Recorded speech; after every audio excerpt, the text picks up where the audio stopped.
All right, hello everyone, it's Mystic Juicer back with some more Yomi action. This is Lum's Lucky Lottery Game 1, Mystic Juicer versus Caralad.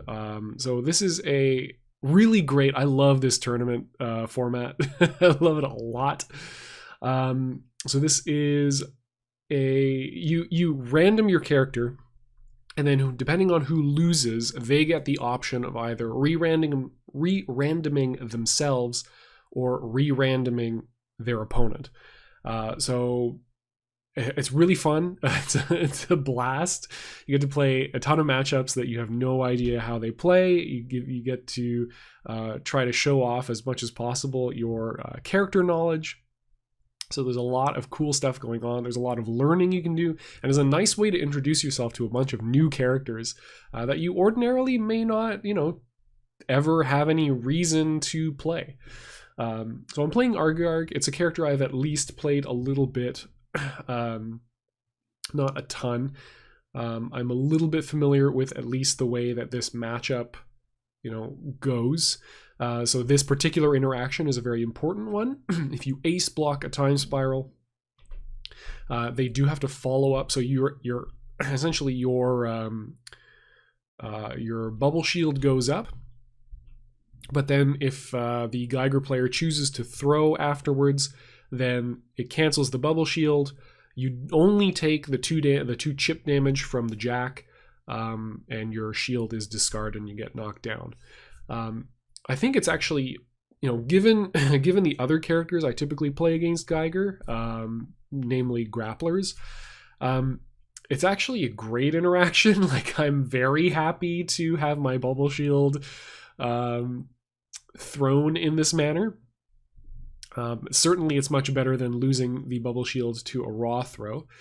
Yet hit with the poke here, not exactly sure what the 2 is supposed to beat, but I suppose he just feels safe playing the 2 in neutral at this point, because I've already discarded the 1 ace, and so I don't have any.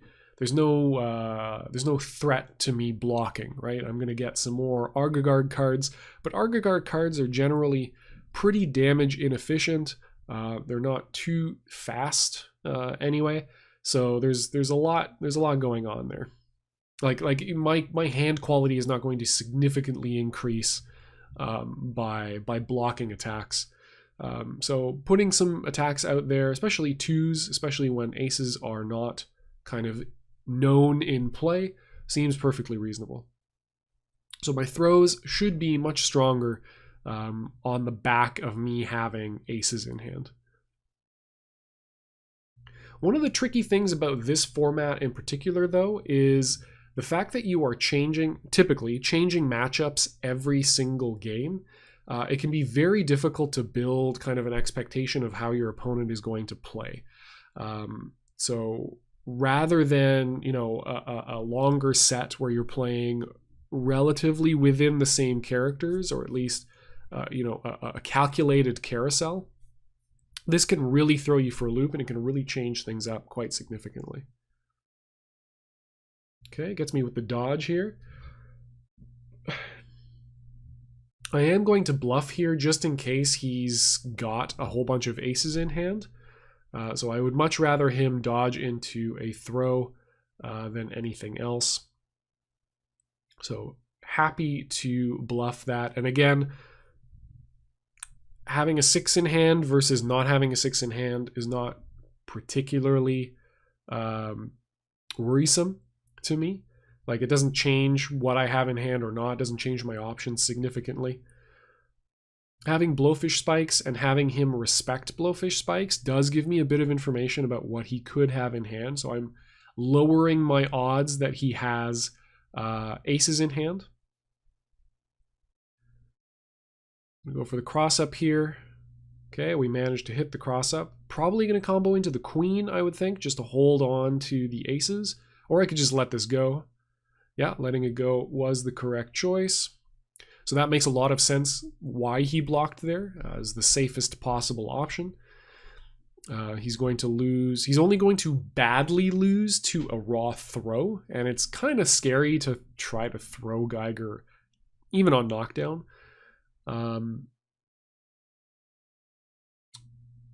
And so he can defend against cross-up attempts into blowfish spikes because he's got the Joker. So good stuff there. Okay, bit of an unfortunate trade here for me off of the 2. 4 versus 8 once you add hex damage. But still, very close game. Very tight life totals right now, 50 versus 58. So we're doing okay. We haven't fed Geiger a tremendous amount of cards, so he's only now going to be spinning up to 10. We still have known aces in hand. We've got counters for his temporal distortion attempts. So we are in pretty good. We're in a pretty good position here. The thing I'm most worried about is throwing into a big normal or a queen. Okay, so throwing into Jack, not a big deal at all. Yeah, that's right. Caralad and I joined up a little bit earlier than expected, and I just asked if I could. I'm just clear, I just need to finish up some vacuuming, and then we just jumped right into the game. So we were just a little bit ahead of of the announced time for the match. Still going nuts with these throws. They are going to lead to the biggest damage. The biggest damage I'm capable of. Yeah, so we've got 14 there. Or the most card efficient damage I'm capable of without spending aces. And we've still got a really great hand. Again, we've got double ace to pressure the attack side. We've got throws to... should have kept throwing them. We've got jokers to defend against stuff here. Okay, just goes for the safe 10 throw there. Pick up another queen as anti-cross-up defense.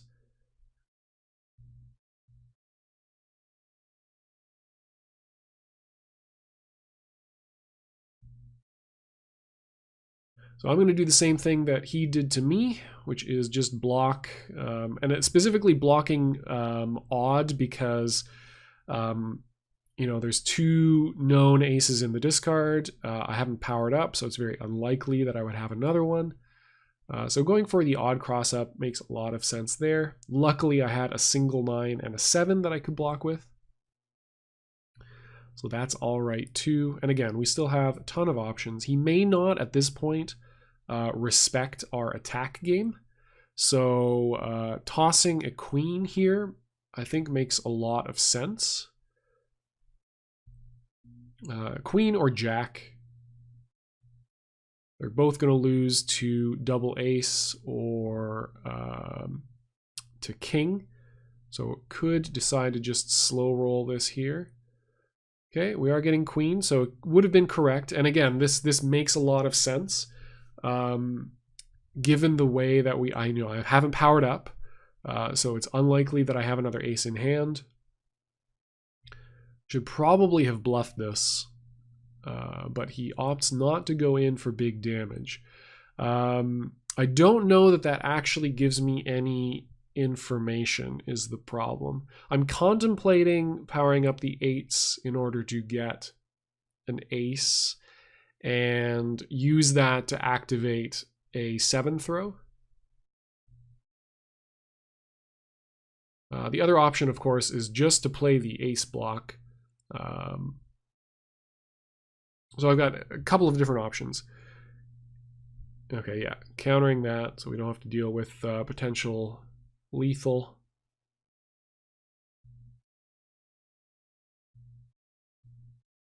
Okay, so we seem to have diffused the threat. So I can just ace block or I can 10 block, and I've got Joker backup. So I only really lose hard to a raw throw. I can wake up queen if I don't think he's going to hit me with a king or double aces. So I've got a couple of different options. Okay, nice. Just do the perhaps unexpectedly obvious thing of ace blocking.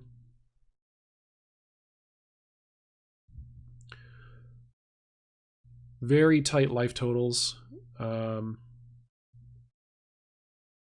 He did try to get Temporal Distortion up, so it's possible he's got lethal in hand. And it's very likely that he's got other spirals in hand, hence the dodge.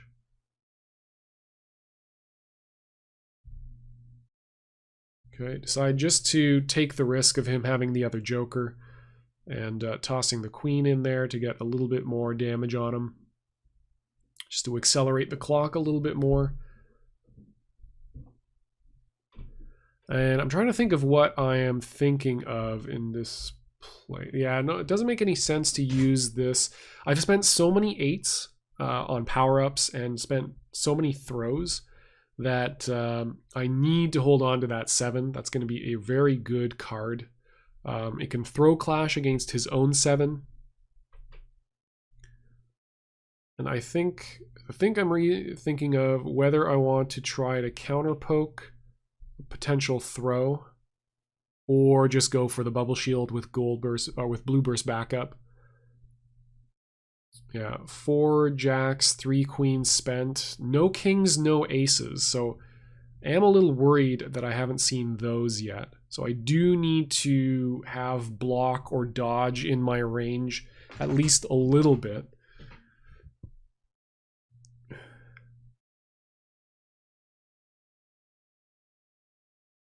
Not sure why I would block with the 7 instead of throwing with it. Yeah. There we go. Okay. So Caralad expecting that I would climb back into my shell. And that is lethal unless he's got the Joker, which he does.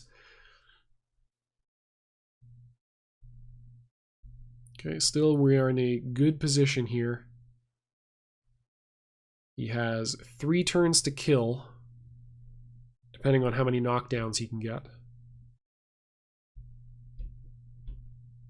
Okay, could have had a much better setup, much better payoff than blocking with the 6. Not sure why I blocked with the 6 rather than the ace, to be quite honest.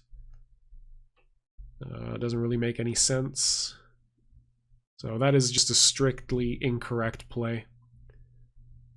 Having the ace block active here would make this almost guaranteed lethal. Potentially checking how many dodges and throws he's got. Okay, yeah, knocks down with the king. Yeah, checking even odd cross-up potential. So slightly more even attacks played.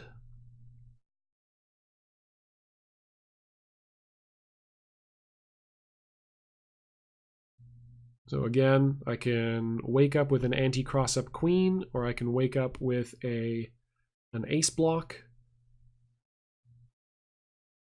Or I could gold burst. I could also gold burst.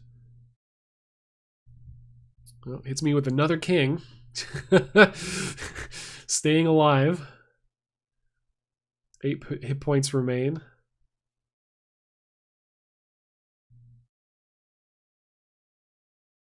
Okay, now we have Blowfish Spikes as a threat. And he has Cycloid Revolution as a threat to undercut Blowfish Spikes. But if we do block Cycloid Revolution, we are good to go. Any successful ace block is a win here. So I have to think about whether he's going to play something that loses to it or play something that undercuts something that beats something that, you know, like the mix-up is real. Yeah, he goes for the safest possible option, and that ends up killing him. I guess the safest thing he could have done was dodge, but that's got risk. Yeah, it's got risks of its own. But happily, we take game 1 in a very, very close game 1.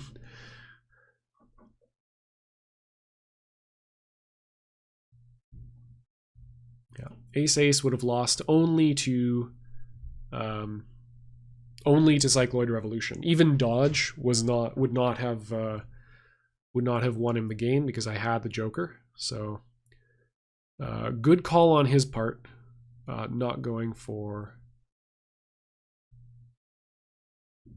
Yeah, there we go. So smart plays. Caralad decides to re-random himself. We will go into... Oh no, okay. Rook. Okay, no, he decides that I will re-random myself. Sticking with Geiger. Geiger, a very strong character, and he played that game very well.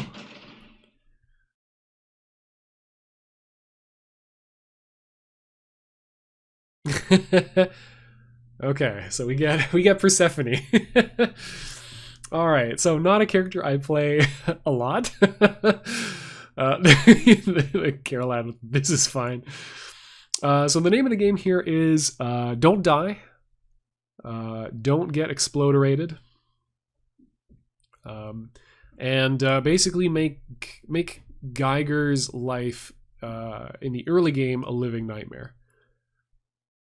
So my options really first turn are either king or block or dodge. Okay, Jack makes a lot of sense from Caralad. It option selects Mistress Command and Throw, which is very likely, and the other very likely play is just to block. So the Jack is very, very safe turn one. You pretty much just have to dodge if you think it's coming.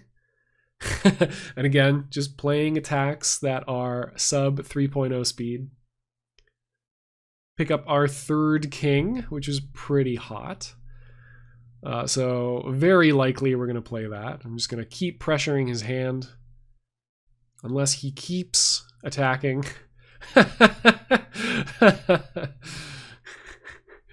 Unless he keeps attacking, we get that damage. We get our other king back. We can continually threaten the loop.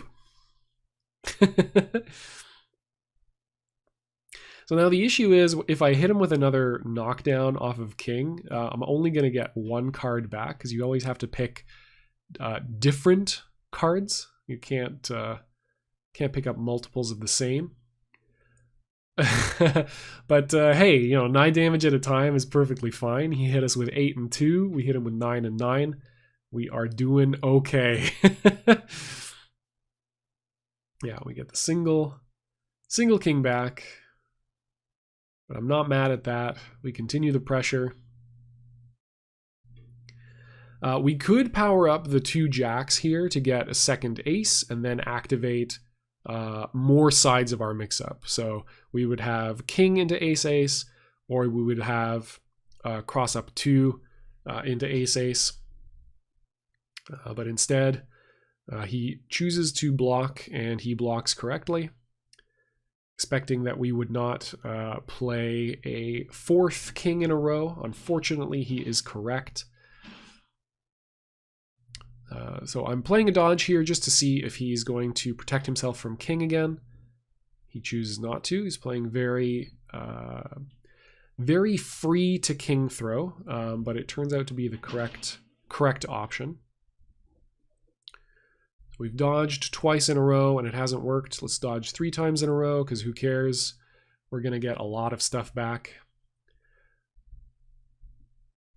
So don't really care about the joker. I just want the knockdown. He has to play the joker just in case I have Mistress's Command. And yeah, so the reason I'm getting the 2 back instead of the king, I want to hold on to the kings. They're my only good throw in hand right now. Do as you're told is good. It's going to at least force him to take 10 damage when he activates his Temporal Distortion. We picked up a 3, which is the unknown card in our hand, and he doesn't know that we have double ace. He only knows we have the 1. So going for the 3 or the king makes sense, and then there's always the option of dodging in case he wants to wake up with some more aggressive options. But I think the 3 attack makes a lot of sense here. Okay, dodging with the 3 makes a little bit less sense.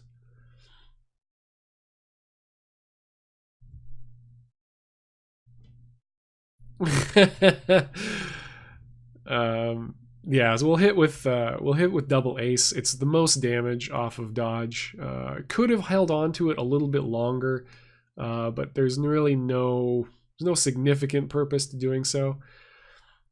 Picking up as many cards that I need to be able to power up twice. So I want to hold on to the jacks. I want to pick up the jacks, so I've got those as power up fodder.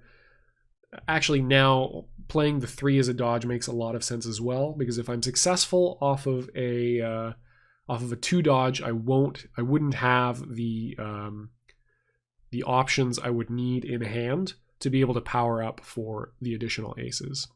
Yeah, always leave 1 ace in the discard, because every time you knock down, you are going to be able to get 1 ace for free. So don't pick all of your aces up from the discard. Make sure you always leave 1 behind.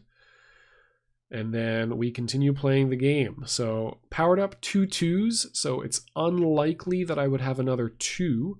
So 2 attack makes a lot of sense. 2 attack also beats a lot of stuff. He has to basically wake up Spiral.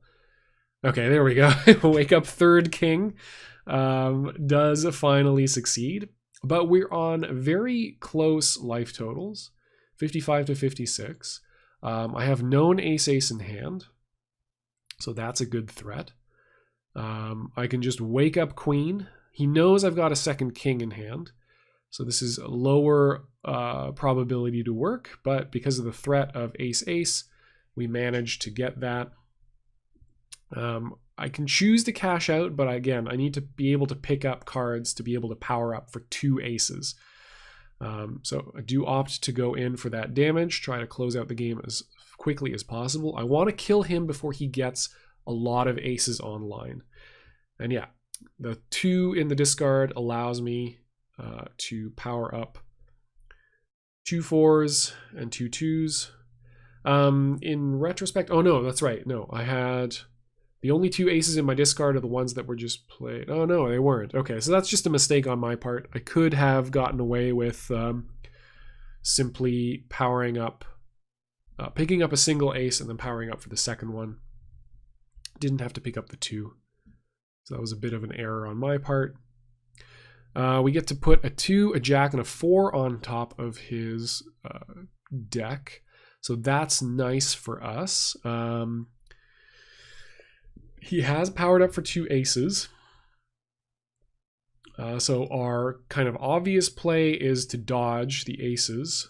He chooses to block his way up. Could have woken up with the 8th throw. Okay, we have nothing to follow this up with, so getting him to throw away a card is just dandy. We get 4 cards off of this, so that's great. We want to make sure, yeah, so we're picking up the single ace, we're picking up a queen so that we can power up for the other ace. And we're picking up the 10 so we can cycle through his deck and try to remove as many options as possible. So he goes for the power up, goes from his deck, shuffles those 3 cards back up, so we're not going to be able to get rid of a bunch of stuff. Unfortunately, we were basically put in a position where we had to throw with our 9, so we're not able to counter that. Still, we can bear soul. The only thing I'm particularly scared of is he can wake up throw with the threat of aces and have enough damage in hand to kill. So I kind of don't want to lose to throw. I also don't really want to lose to quad ace. Well, wake up aces isn't that bad. If he wakes up aces, the most he can do is 40, because I'm not going to play anything that loses to 2.2 speed. Yeah, okay, there we go. Okay, so we went for the counter throw. Luckily, he did not have a 7 in hand. I think it's unlikely he has the Joker, and even if he does, we've got lethal. We're going to get most of those cards back. We're definitely going to have enough cards to get those aces back. So very, very good game there for Persephone. He was essentially put in a position where, I mean, if he had enough damage in hand, he could have probably taken that. Wake up quad ace to put me at 15, and then literally anything. But he had spent a lot of kings, so it's probably, I mean, he would have won by dodging a lot in neutral or counter throwing if he had a good read on the fact that I didn't have a dominant throw anymore. So a couple of different ways that could have gone. Definitely closer than it probably appeared. Okay, first turn ace. So against Onimaru, it can be really scary. He's a character that can just kind of kill you out of nowhere. The issue is he's kind of playing against a Setsuki-like character when he's playing against Persephone. Threatening dodging a lot is really good against Onimaru. He gets fairly little payoff off of his throws. Okay, so that's unfortunate. So this is the kind of thing that can happen, right? He woke up with a 5 attack, and we're going to take 15 damage, and it's going to put us at 60. There's just nothing we can do about that. We do get rid of a single king, which is important. So the reason I discarded those 3 cards, I don't want to give him any aces. I'm going to be playing a style that's going to put a lot of pressure on his hand in order to prevent him from building a hand. I don't want to give him kings, because if I accidentally give him too many kings, he can just kill me out of nowhere. I don't want to remove as many dodges as possible from his hand. So I'm quite happy to see all of those cards disappear. Okay, we don't accidentally block our way into 20 damage, so that's nice. Again, as Persephone, I am basically never going to be blocking in this matchup unless I am really forced to. So in this position, I may choose to block with the 9 because it's just less valuable as anything except as a prevent me from taking 20 damage from a 10 attack. So we get away with that. I'm hunting for dodges. The way I'm going to build my hand is by dodging his attacks and then knocking him down.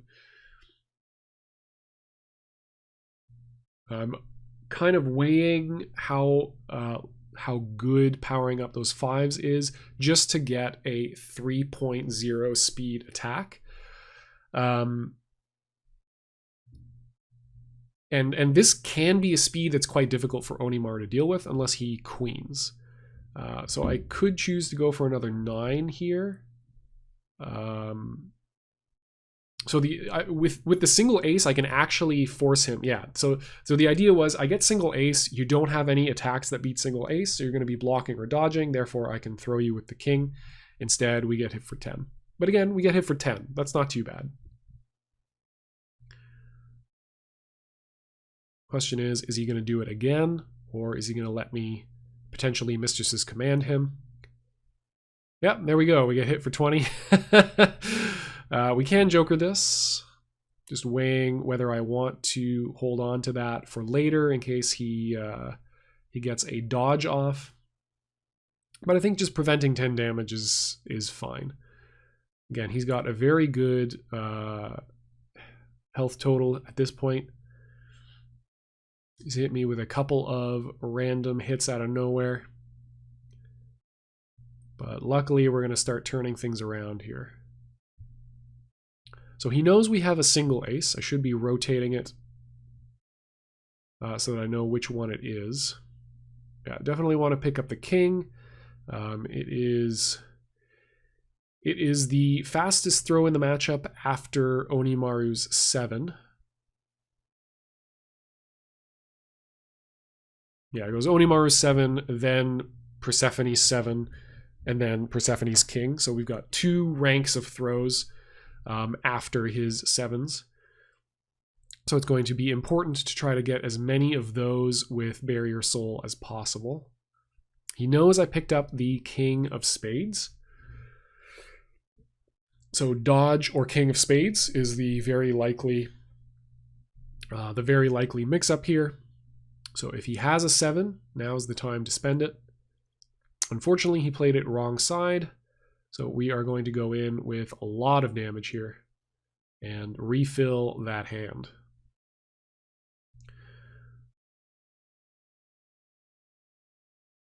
So we can get another 10 to continue the loop. We can get 2, 3. We can get 3, 4, 5, and then something else. Yeah, I think that's very strong. We've got the 9 to counter any 5s. So that is quite nice. 3, 4, 5 gives us the straight if we hit it. It also gives us dodges, which can be important. Yeah, the 3 is not valuable at this juncture. There we go. We get Joker, get another 5. The 5 can be nice.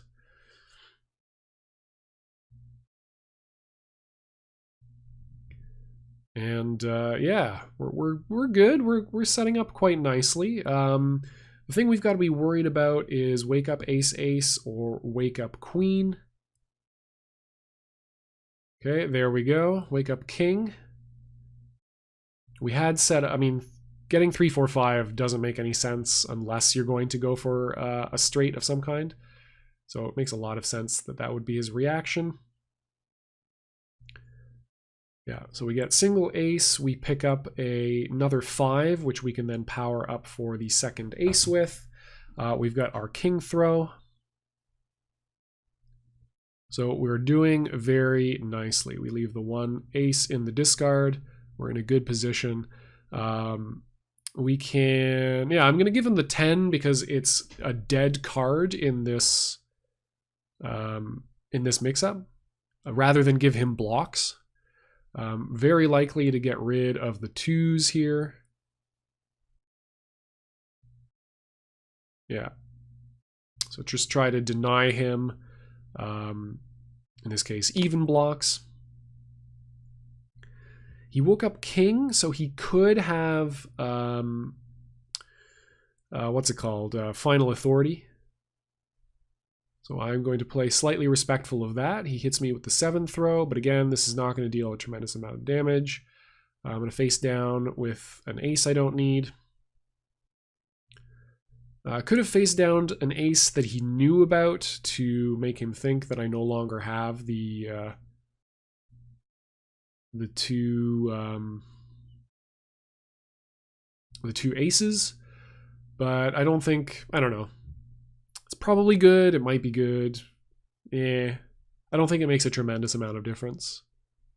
So I know I have given him an 8 and a 10, so he has throws.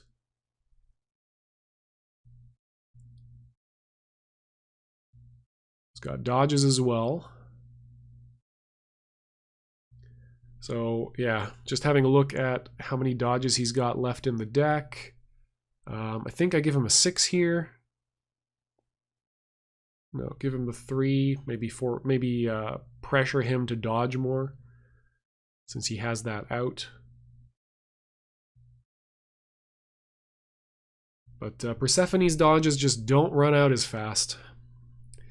And 1 joker in the discard, the 5. Yeah, so I'm going to go for... I have an option of go for mix-up or go for Mrs. Command. Going for Mrs. Command makes a lot more sense. I have potential lethal here.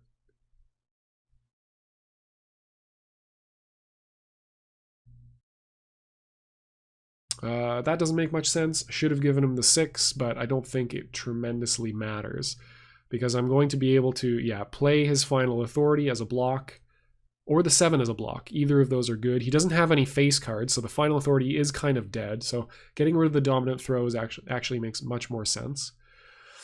And then king throw, and then I can do that into not quite lethal, right? Yeah, so I'm actually just going to take the damage. If I had a 6, I could have thrown into 30, which would have been exactly lethal. So definitely would have gone and done that. But unfortunately, doesn't happen. Okay, he's at 20 hit points. We can only kill him off of throw in 1 combat. We know he's got 3 3s, 8, 9, 10 ace. So fairly likely we're going to see a wake up ace or a wake up throw if he thinks that we don't have anything to contend with the ace. He knows we've got double ace, but I really don't want to throw into wake up 10 is basically the choice I'm making there. Yep, so just deal 9. He does stand up, but again, he's at 11 hit points. If we ever draw a dodge, we can mash that with pretty strong certainty that we're going to survive.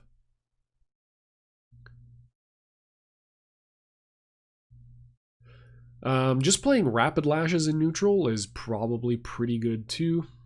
But yeah, looking for a dodge here. And we find it. And because I didn't see any jokers in his hand last time, just going to go ahead and follow this up with any amount of damage and close out game 3. So much tenser, as you can see. Like, I was at 33 hit points, and all of that damage came out just sort of randomly in the early game.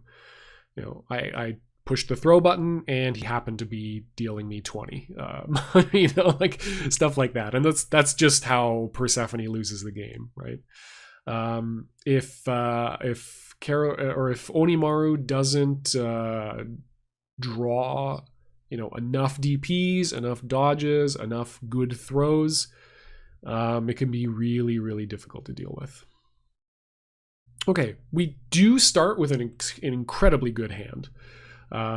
So first turn play against Rook typically is the slow side of Jack to beat King, the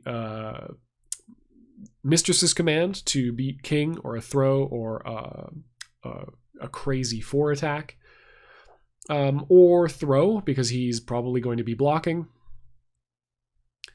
or get hit in the face with ace and go down to 55. So we're going to start this game off with a bit fewer hit points than usual. The reason I'm powering up so quickly here is, again, single ace is actually a very good tool in the neutral, and specifically picking out from the deck so that I have the ace in the discard that I can go back to. Okay, do not expect him to play soft to Mistress's Command there, but we do defend ourselves from going down to, what, 30? Yeah, so that's pretty good. We've got the 9 to be able to play like 2s in neutral. Okay, we get a special block with this throw here. He is an 8-card Rook, so the way he's going to beat us is by sort of, again, doing the same thing as Onimaru, accidentally waking up 10 into one of our throws, or, you know, throwing one of our dodge throw range turns, or having a king when I don't have a 9, all sorts of stuff like that.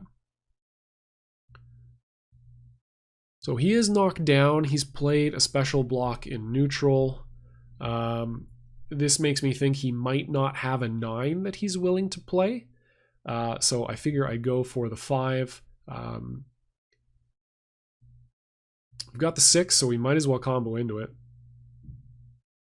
Yeah, no reason to hang on to the 6. It is 6 damage, and we need to deal a lot of damage.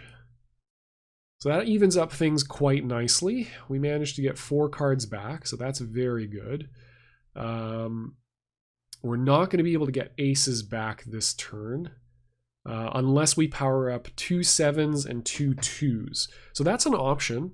All of our throws are the same speed in this matchup. They're all slower than Rook throws. So powering up 2 7s, 2 2s, we throw with the 9. That can be good. Could just play queens in neutral here, but we now have 2 of them, so it doesn't make much sense to spend those. Yeah, so it's dodge throw, unless we think he's going to option select that with a throw, in which case we go with the slow side of our jack. Decide to go for throw. We are correct. I'm just going to let this be knocked down so that I can get my loop going. So 7 damage on that turn, not tremendously good. But the follow-ups are going to be incredibly good. Our hand is massive. We're going to have every option we want at any stage of the game. The queens are now useless to us. They're not going to beat anything that that aces aren't going to beat, as they are the dominant speed attack. Got a lot of different play here.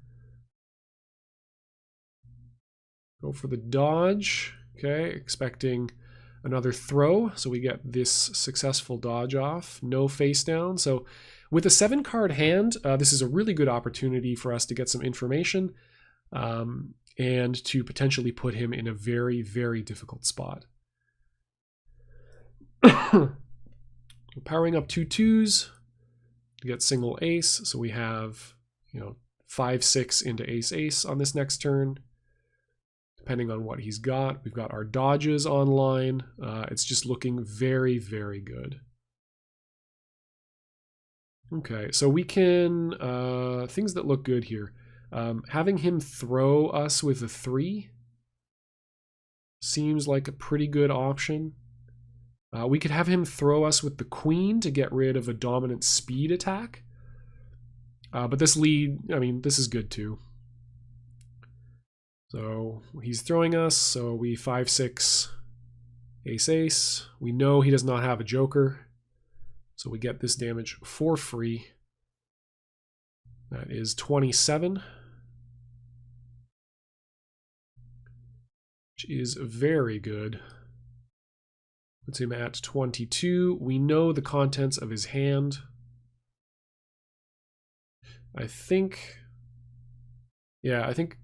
made made a serious mistake there. I thought that I was recurring 4, but I forgot that Mistress's Command resets your timer.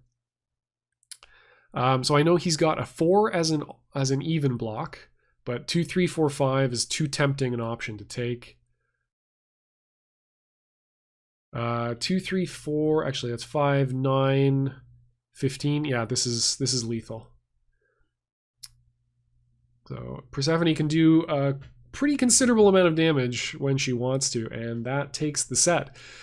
So very unfortunate. He got stuck on kind of a crummy hand for a large portion of that. We made some correct calls, and then sometimes Persephone just wins the game. I can't lie. It was a lot of fun to pilot Persephone. She is a ton of fun to play in this kind of format where you're not playing against people's mains. Sometimes some crimes. So thank you for watching. Hope you enjoyed it. And until next time, enjoy yourself some Yomi. Cheers.